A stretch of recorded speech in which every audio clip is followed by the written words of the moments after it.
So my invitation to you is to forget what you think you already know about stress, because we're going to look at it as if we haven't really looked at it before. And the reason we're going to do that is because I think we're taught quite a lot about what stress is. And funny enough, that limits us. Like when you think you know what stress is and you think you understand the root cause of it and why you're experiencing it, funny enough, that can limit you and it can perpetuate your experience of stress. Let's take a fresh look at stress and see what stress really is. And then how do we go from stress to ease? So what is stress? I would say that stress is an experience in life that we all experience from time to time that can feel tense, and it can physically feel tense. Like I know for me, I hold stress in my stomach. Like I can literally feel my stomach area tense when I'm stressed. For a lot of people, it's in your neck and shoulders. For other people, they say it's in their jaw, you get headaches, you clench your teeth. They're kind of physiological manifestations of stress. And then, of course, we can have stressful thoughts. They might involve things like, I can't do this, this is too much, things like that. And then there can be things that we do when we're stressed. Like, I don't know, you guys, but I used to drink when I was stressed. It felt like it helped sometimes. Don't recommend that. You know, some people will smoke when they're stressed. Some people will feel frustrated and lash out. Some people go for a run. Whatever, you know, so there's behavioral manifestations of stress as well. So stress is a psychological experience. And I think it's really important to know that it is a psychological experience, not a situational experience. And this is key, so let's not gloss over this. If someone says that situation is stressful, there is a lie in that statement. Because the way that we work, and what I'm interested in this coaching malarkey is how life works and how we work. And no situation is inherently stressful. It's thinking, universal thought, personal thought, that creates a stressful situation. So the way that we're understanding stress in this workshop is stress is a psychological experience.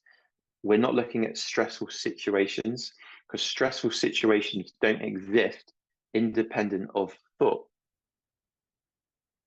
Now, you might be thinking, Chris is wearing the same t-shirt as he was yesterday. That's probably not what you're thinking. I just realized it myself. That's my humor. What you're probably thinking is, well, what about some situations? Some situations are inherently stressful. Well, I've got a book behind me called Man's Search for Meaning by the very famous Viktor Frankl. And Viktor Frankl was a psychiatrist in a German concentration camp. And this is a guy that has been tortured, that has had, I believe, his wife and son killed. That, I mean, it was devastating what happened to him. He was writing a book about his experiences of life and teaching psychiatry, and it got stolen from him when he got put in prison. And this is a guy that says there's no inherently stressful situations. I mean, I think he's better qualified than me to say that. I haven't been in prisons and camps. I've had some shit happen, but I haven't had that happen. And this is a guy that's been in a concentration camp and says there's no inherently stressful situations, that is mind created. So I like that because that fits with my understanding too. So when we know that there's no inherently stressful situations, that stress is coming from our psychological experience, that actually changes the game. Because if we think that the problem is out here in the situation, then that's one game to play. And we do have some autonomy over creating and molding certain situations, right? But we actually don't have ultimate control over that. That's not really our domain. Our domain is in our psychological experience. And that's what we're interested in, because that's where the power is. When people say, I feel empowered, it's an internal state of being. So stress is a psychological experience that is entirely created by thought. And what do I mean when I say thought? Well, there's two types of thinking. So no, that's incorrect language. There's two types of thought. there's personal thought and there's what's called universal thought. Personal thought includes the content of your thinking. So you could think certain things about situations which would create them to you to be stressful. And universal thought is the power of what thought is. Thought in of itself is a very powerful creative tool through which we both paint and experience our reality of life. And so all stress is created by these mediums of thought. And really, all stress is created with a judgment of the situation. There's a situation and then there's a judgment of the situation, and that is what creates stress. So, in other words, there is often a gap between where we are, how we're experiencing life, and where we think we should be or want to be. So I'm here experiencing this, and I don't want to be here. I want to be there experiencing that. That creates an illusory gap. It creates an illusion that we're not where we're supposed to be. And as best as I can tell, that's the source of all stress. Another way of looking at this is stress is created when we think that something bad is happening. So this is happening and I don't want it to happen. This is happening and this is bad. This is happening and this is wrong. And you might be becoming aware of me speaking about this, that all of that is also thought created.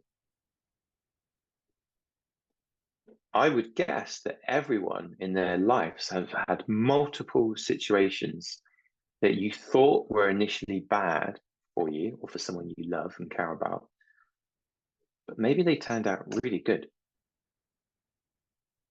I would also guess that you've all had experiences in life that you thought were initially good for you or for someone you love, and then they turned out bad.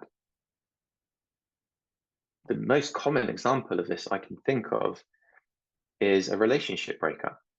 They're generally not very fun. They don't feel great at the time to go through, and these feel like bad experiences. But 10 years down the line, when you're happily married with kids or whatever it is the case might be, maybe that seems like a really good thing to have happened. Good and bad, in the sense that we're talking about right now, in our judgment, are created by thought. One of my friends recently was really upset because a house sale fell through. They were looking at buying this house that they said they loved, and the house sale fell through. And they were really upset, which is understandable, right? We have our personal preferences. And literally less than 2 weeks later, she came into work absolutely over the moon. And I said, what's going on? She said, we found a better house. It's just as well that one fell through. That turned out to be really good. There was me thinking it was bad. Good and bad, in the sense that we're talking about in this context, is created via thought. So when we're judging something as bad, that creates stress. So the stress doesn't exist outside of your thinking. The stress isn't in the situation. That's impossible. A situation can't make you feel stress. Like there's no psychological or physiological, biological mechanism that says that a situation can make you feel stress. It's created by thought. And I don't mean thinking, I mean universal thought. Thought, in this sense, and we don't talk about universal thought. People don't know what it is. It's the medium through which we experience life. It is a creative energy that informs our senses. So by the time we're aware of something, we've already had thought about the thing. So the thing is created, our experience of the thing is created by thought. Everything I'm talking about today is drawn from a spiritual psychology called the three principles. And the three principles are the absolute best way of understanding yourself and life. And that's the model, the only model that I coach from. Everything I'm talking about comes from the three principles. And what that says is that our experience of life is created by thought. There's even psychological science that backs this up. There's studies that show that by the time you're conscious of something, you've already had thoughts about the thing. So you're not really seeing the thing for what it is. You're not seeing life as what it is. What you're seeing is you're seeing your thinking reflected back to you, and that's what you experience. So all stress is created by thought. We judge something as bad, it creates stress. We have a thought that I should be here, but I'm here, that creates stress. And when you don't see thought as thought, the stress seems really solid and concrete and almost like inescapable. And I think we actually all know this. It's really easy to see it in other people. It's much, the trick is to really see it in yourself. And for anyone that's been hanging around me for more than 5 minutes, well, I've heard this story, but it's the best story I've got about my first experience of really seeing this for myself. So bear with me and you might hear something new in it. But 16 years old, I'm working in my local kitchen to earn some money. My local pub, sorry, in the kitchen to earn some money. I'm washing up. And as you're washing up, I could see the chefs. And it was a very busy weekend night. And one of the chefs is incredibly stressed, flustered, red-cheeked, and making lots of mistakes, dropping things all over the place because it was so busy. The other chef, which had an equal amount of responsibility, was singing and dancing around and flipping steaks and doing this, and this. Much more productive, much more in the zone. They're in the same situation, but the situation wasn't a stressful situation. It can't be without thought. One was creating it as stressful. One was creating, I don't know what they were creating as, but they were having fun. They were in the zone. They were flying. They were pumped, as it were. When I saw this for myself, and I'm someone that's experienced a lot of stress, I created a lot of stress for myself, a lot of pressure, a lot of overwhelm. When I saw this for myself, and I realized that I was the one that made stress up, that I was the one that was creating situations as wrong or bad or pressured or stressful, it stopped making sense for me to ever feel stressed. I mean, I sometimes occasionally get caught up in my thinking and forget that I'm creating stress. But then when I do, it feels bad, so I tend not to do it anymore.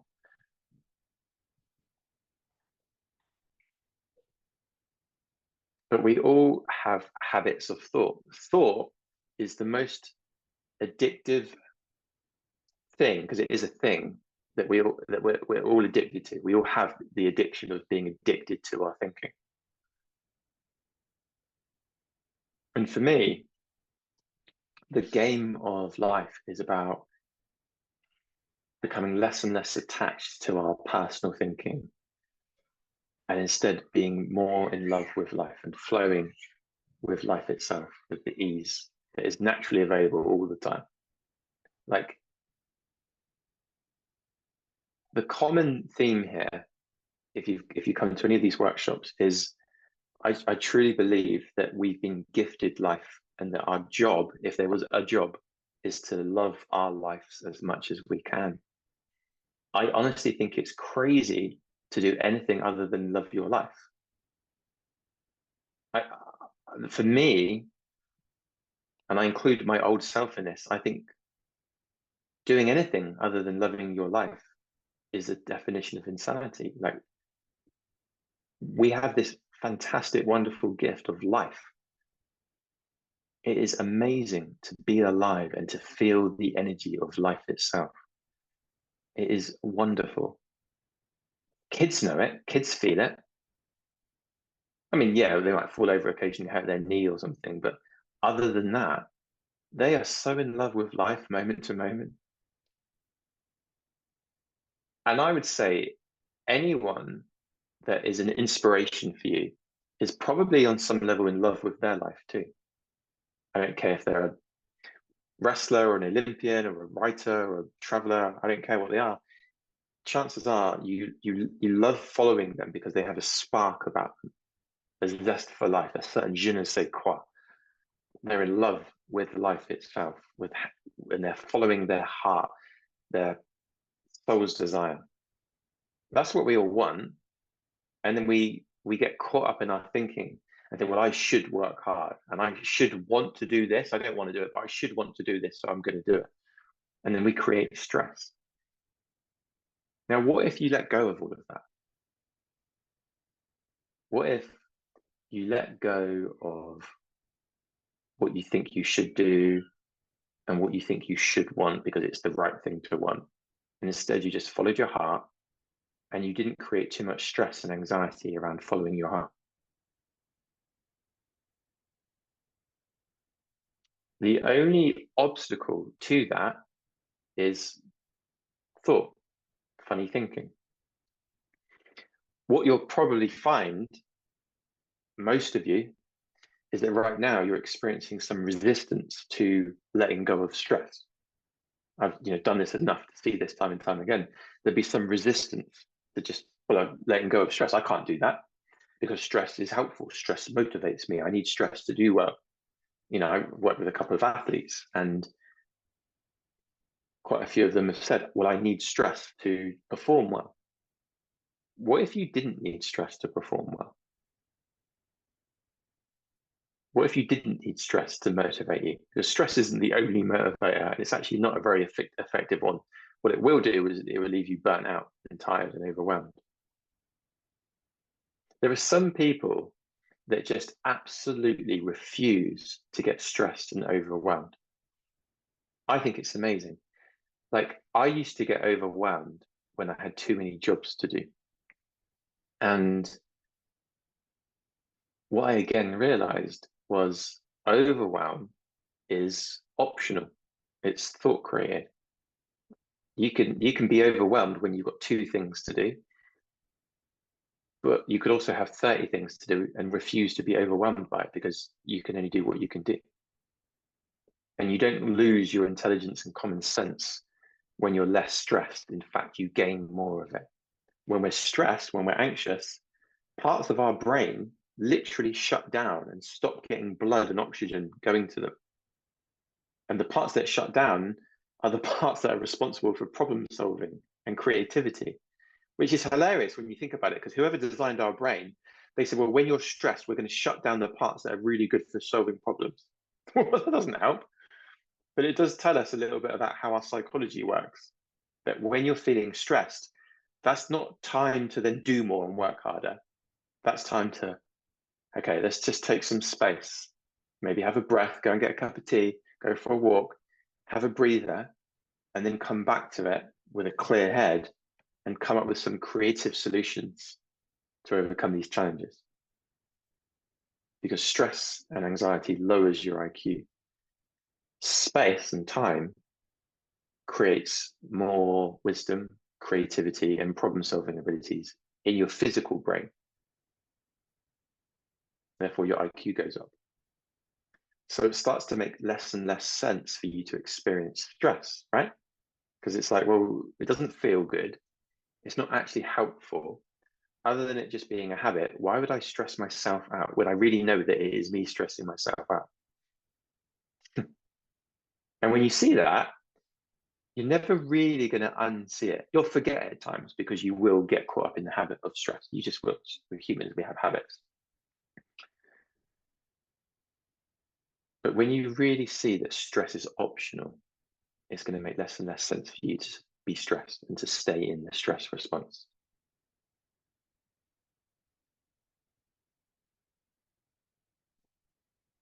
And when you're not in the stress response, you're in ease, a state of ease, a state of regulation and calm, and it feels good. Certainly feels a lot better than stress. So I would invite you to have a look at what resistance that you might have to dropping stress altogether and just letting go of stress. What beliefs do you have? What thoughts do you have that if I was to take away your ability to feel stress, what might your concerns be? What worries would that leave you with? What would it leave you without? And a lot of people say, well, I'd be less motivated, I'd achieve less. No, you can achieve a hell of a lot without stress. You don't need stress to achieve. You don't even need stress to fight for things that are important to you. You can fight with ease. You can literally fight with love.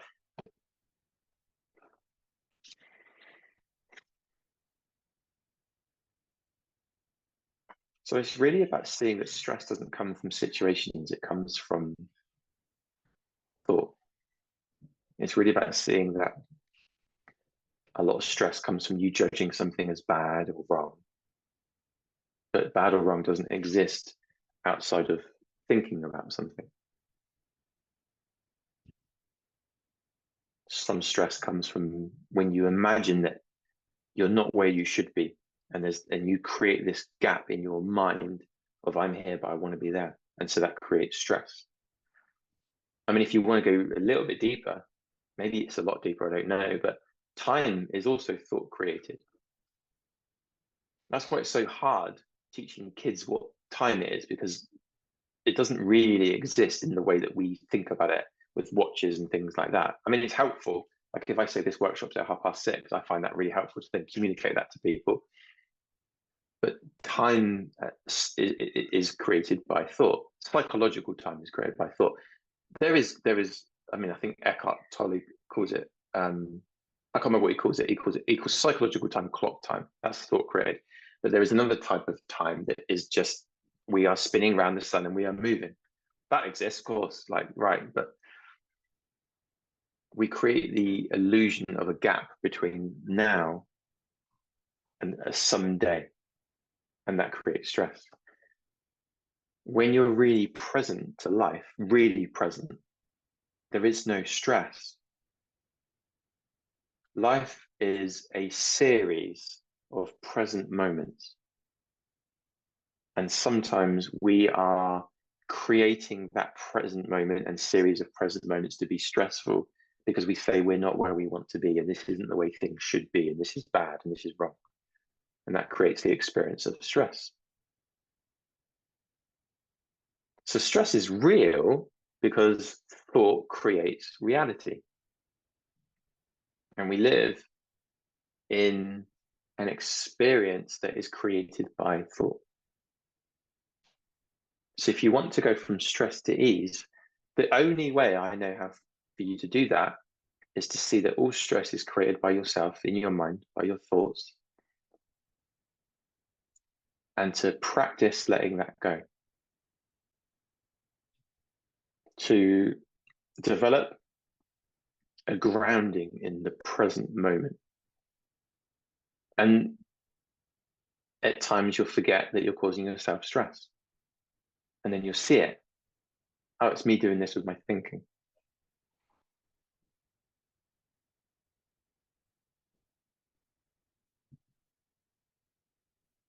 All of our experiences are created by thought.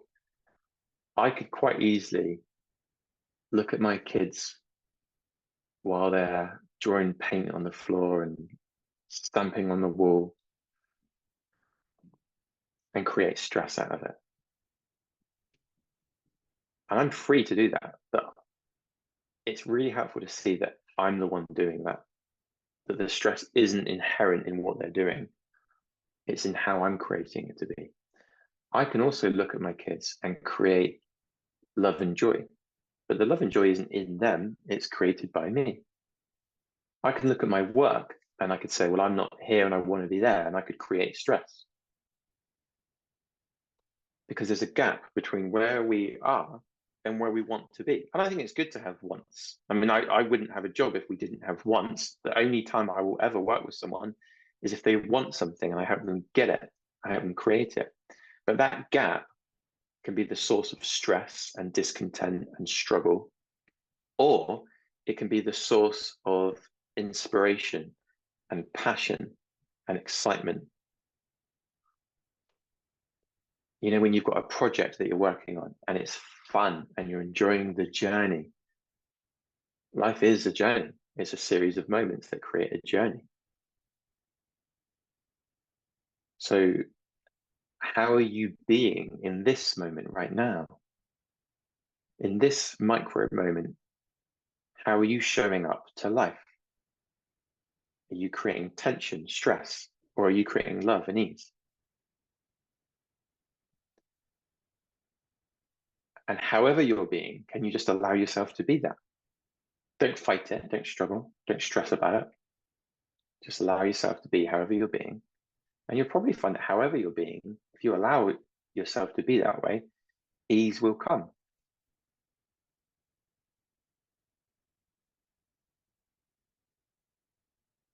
My favorite story ever shifted my life massively. And I'm going to share the story with you, but I used to have very limited low level thinking. And I remember hearing this story once on a mindfulness retreat, and it blew my mind because I didn't even know that perspectives like this were possible in the universe. So, this story that I'm about to share, you might have heard it before, but I'm going to really encourage you to listen to it as if you've never heard it before. And if you want to, take on the perspective that it's sharing with you, because if you live this, you'll never experience stress again. So, like all good stories, it starts with once upon a time, there was a farmer. He was a wise old farmer and he worked on a farm. They didn't have much money, but they saved what they did have to buy a horse to help them plough the fields. Got the horse home and ploughed the fields for a day, and it was great. The next day they woke up and the horse had escaped. The little boy hadn't tied it up properly and the horse had escaped. And the farmer's wife said, "This is such bad luck." The wise old farmer said, "Bad luck, good luck. Who knows?" A couple of days later, this horse came back to the farm, but it brought with it a herd of other horses too. So suddenly you have a whole herd of horses. The farmer's wife is all excited and said, "This is amazing. What good luck this is." The farmer said, "Good luck, bad luck. Who knows?" The next day, the son is trying to tame one of these wild horses and he falls off and badly breaks his leg. And the farmer's wife says, "This is such bad luck." The farmer says, "Bad luck, good luck. Who knows?" A week or so later, the army come by to recruit able-bodied young men for the front line at war. And they can't take the farmer's son because he's got a badly broken leg. So he doesn't have to go off to war and fight on the front line. And the farmer's wife says, "What good luck." And the farmer says, "Good luck, bad luck. Who knows?" If you take the perspective of, I don't know if this is good or bad for me, it is, I've found, to be the most freeing thing you can possibly do in your life. Because how do you know? I mean, we have preferences, right? There's certain things that I'm not even going to speak out loud that I don't want to happen, right? We're allowed to have preferences. But ultimately, in the grand scheme of things, how do we know if it's good or bad? And from what perspective? From our perspective? I mean, if I'm playing the lottery and so is Lucy, and I win and Lucy doesn't, I think that's good. Lucy thinks it's bad. From whose perspective, right? Like, it's all thought created, all of it. And when you let go of that, it feels good. Not only do you feel good on the inside, you function better, you perform better. Try it. And the difference is there's a couple of different types of people. There's a type of person that will hear that story and be, "Oh, that's a nice story," and then forget about it. There's another type of person that will hear that story and live it. They will apply it to their lives. And that's what I did. And it's just changed everything for me because I didn't even know that type of perspective was possible. It's incredible what it does for you if you live that perspective. And it doesn't, before you question on this, it doesn't take away your ability to have a level of autonomy over your situations and circumstances. Like, it doesn't make you into some passive being. You can actually be more powerful when you're clear about where your experience of life is coming from, because then you play the game better, because then you know how life actually works as opposed to how you thought it worked.